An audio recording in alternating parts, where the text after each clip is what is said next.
दोस्तों, मेरे चैनल में आपका स्वागत है। आज के इस वीडियो में मैं आप लोगों को बताऊंगा कि अगर ज़मीन का कोई भी केस कोर्ट में चल रहा है तो फिर क्या केस चलने के दौरान उस ज़मीन को कोई भी पार्टी बेच सकता है या फिर नहीं। दोस्तों, ऐसा देखा जाता है कि जो ज़मीन का केस है वह लंबा कोर्ट में चलता है। कोर्ट का फैसला आने में कई वर्ष लग जाता है। जिसका कोर्ट में केस चलता है वह घबरा कर वह अपना पेशेंस खो बैठता है और उस ज़मीन को बेच देता है। तो क्या यह सही है? क्या केस चलने के दौरान ज़मीन को बेचा जा सकता है? देखिए दोस्तों, अगर कोई भी केस कोर्ट में, कोई भी ज़मीन का केस कोर्ट में चल रहा है और अगर कोर्ट ने उस ज़मीन पर स्टे लगा दिया है तो फिर यहाँ पर सवाल ही नहीं है कि कोई भी पार्टी उस ज़मीन को बेचे। अगर कोई बेचेगा तो फिर इसका कोई भी वैल्यू नहीं है, ऐसे सेल का कोई भी वैल्यू नहीं है। लेकिन अगर मान लेते हैं कि कोर्ट ने उस ज़मीन पर स्टे नहीं लगाया है लेकिन कोर्ट में केस चल रहा है तो फिर क्या दोनों में से कोई भी पार्टी उस ज़मीन को बेच सकता है? देखिए, अगर कोर्ट ने स्टे लगाया है तो फिर कोई भी पार्टी ना तो उस ज़मीन को सेल करेगा, ना तो किसी को गिफ्ट में देगा, ना तो मॉर्गेज करेगा। लेकिन अगर कोर्ट ने स्टे नहीं लगाया है और अगर यहाँ पर दोनों में से कोई भी पार्टी उस ज़मीन को बेच देता है तो फिर उसके ज़मीन बेचने से कुछ नहीं होगा।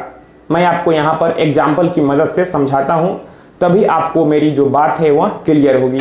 सपोज दैट एक्स और वाई दोनों कहते हैं कि फलाना जो ज़मीन है वह मेरा है और फिर मामला कोर्ट में चला जाता है। एक्स और वाई दोनों कोर्ट में चले जाते हैं और कोर्ट में उनका जो ज़मीन का केस है वह लंबा चलता है और इसी बीच जो एक्स है, जेड जो दूसरा व्यक्ति है, उसे उस ज़मीन को बेच देता है।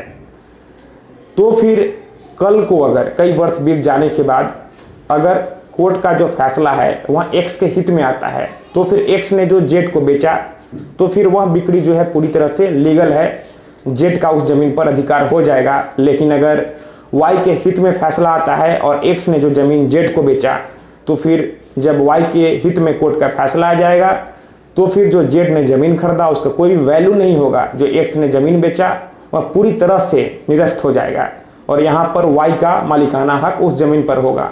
तो मेरा कहने का मतलब यही है कि ज़मीन का जब मैटर कोर्ट में चलेगा तो कोई भी पार्टी अगर उस ज़मीन को बेचेगा तो फिर उसके बेचने से कुछ नहीं होगा जब तक कोर्ट का फैसला नहीं आए। इसलिए दोस्तों, आपको मेरी सलाह है कि अगर आपका कोई भी मैटर, कोई भी मामला, कोई भी केस कोर्ट में चल रहा है और अगर वह ज़मीन का मामला है तो जब तक कोर्ट का फैसला नहीं आए आपको उस ज़मीन को नहीं बेचना चाहिए। तो दोस्तों, मैं आशा करता हूं आपको यह वीडियो पसंद आई होगी। अगर आपको लगता है कि यह वीडियो आपके काम की है तो फिर आप इस वीडियो को अपने दोस्तों, रिश्तेदारों में भी शेयर करें।